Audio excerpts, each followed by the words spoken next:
Bonjour à tous et bienvenue sur boursicoté.com pour cette nouvelle analyse technique du CAC 40 en clôture avec une séance qui a permis une stabilisation donc de l'indice suite à la veille où nous avions eu une forte baisse après une ouverture donc sur gap baissier.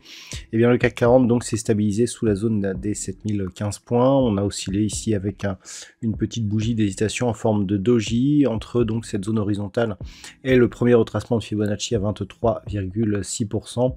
Le CAC 40 clôture ce soir donc en légère hausse puisqu'à 6995,99 eh bien il regagne 0,63% par rapport à la clôture de la séance précédente. Donc nous sommes sur une phase de stabilisation mais tout de même dans un mouvement de consolidation avec donc en cas de rupture ici de cette zone des 6963 points eh bien une poursuite possible en direction ici d'une zone entre 6895 et 6869 points.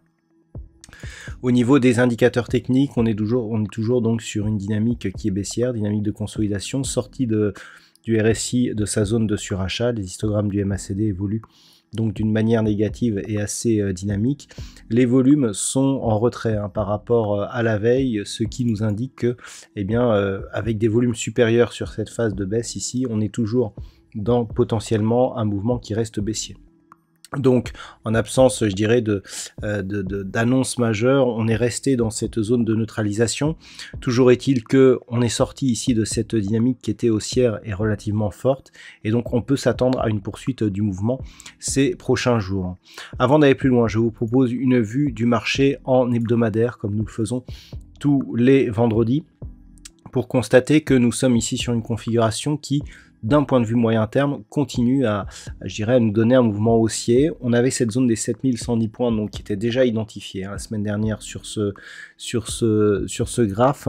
On l'a atteint, on a reculé ensuite, mais on voit que globalement, cette bougie ici a un point bas et un point haut supérieur à ceux de la bougie précédente, ce qui valide la poursuite donc du mouvement haussier.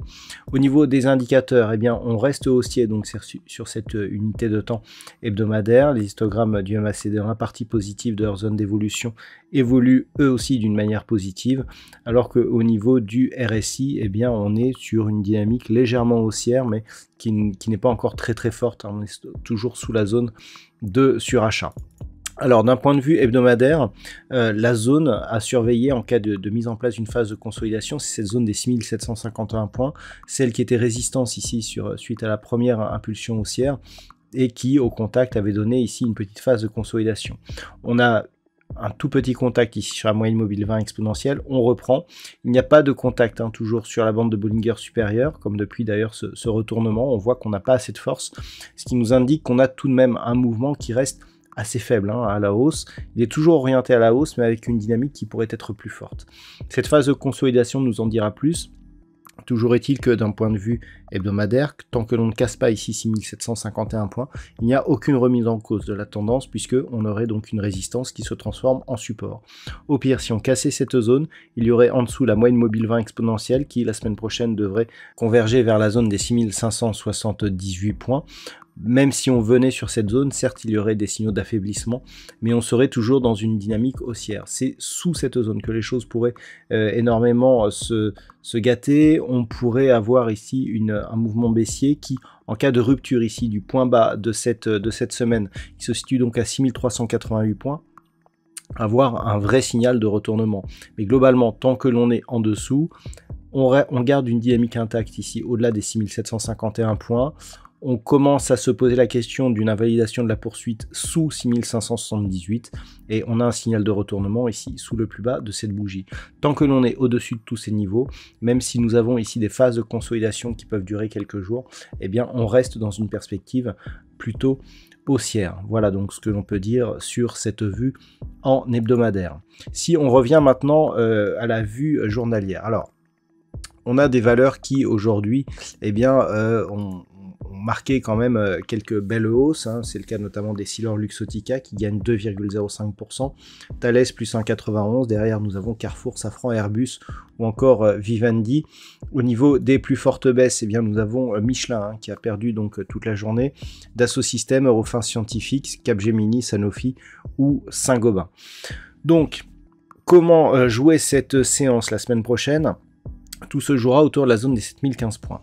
Les deux zones que nous avons marquées aujourd'hui, c'est-à-dire le point bas et le point haut, sont toutes les deux importantes. Pourquoi ? La cassure ici des 7015 points nous permettrait de commencer à sortir ici de cette phase de consolidation. Cette zone qui avait été résistance ici puis support, on avait permis de revenir chercher ici la zone des 7110 points avant ici de casser. Le fait que l'on retrouve cette zone comme résistance nous met dans une perspective de poursuite de consolidation. Pour l'instant, on n'est pas sorti de cette phase de consolidation. Par contre, la zone ici des 6963, premier retracement de Fibonacci par rapport à la tendance ici, eh bien, nous indique que nous sommes toujours sur une phase de neutralisation.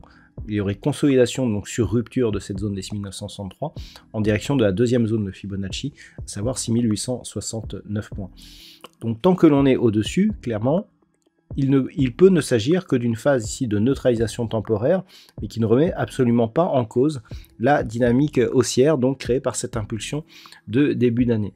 Même si on revenait ici sur 6895, 6868, eh bien on resterait ici au-dessus de la moyenne mobile 20 exponentielle avec une perspective qui resterait haussière. Ce n'est que sous ces niveaux que l'on pourrait commencer à se poser la question d'un affaiblissement, voire d'un retournement de cette dynamique. Mais globalement, tant que l'on reste ici au-dessus de ces zones, eh bien la perspective reste haussière, sachant que si on repasse ici au-dessus des 7015 points, eh bien on pourra toujours jouer ici la phase de neutralisation temporaire, et en cas de cassure ici haussière des 7110 points, eh bien on validerait la poursuite de ce mouvement en direction des 7198 points, prochaine zone majeure de l'indice parisien.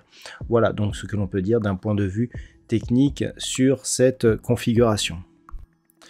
D'un point de vue statistique, hier je vous annonçais une probabilité de poursuite du mouvement baissier. Le fait que l'on ait une neutralisation aussi rapidement dans le processus de consolidation, eh bien, a quelque peu modéré justement ces statistiques baissières. On a une phase de neutralisation qui pourrait déboucher sur un rebond technique en fin de semaine prochaine. Mais globalement, ça reste plutôt neutre avec des risques baissiers qui subsistent tout de même. Donc ça sera à surveiller la semaine prochaine. Voilà donc ce que l'on peut dire pour cette analyse de fin de semaine. Je vous souhaite de passer un très bon week-end. On se retrouve dès la semaine prochaine pour d'autres analyses techniques, toujours sur le site boursicoté.com.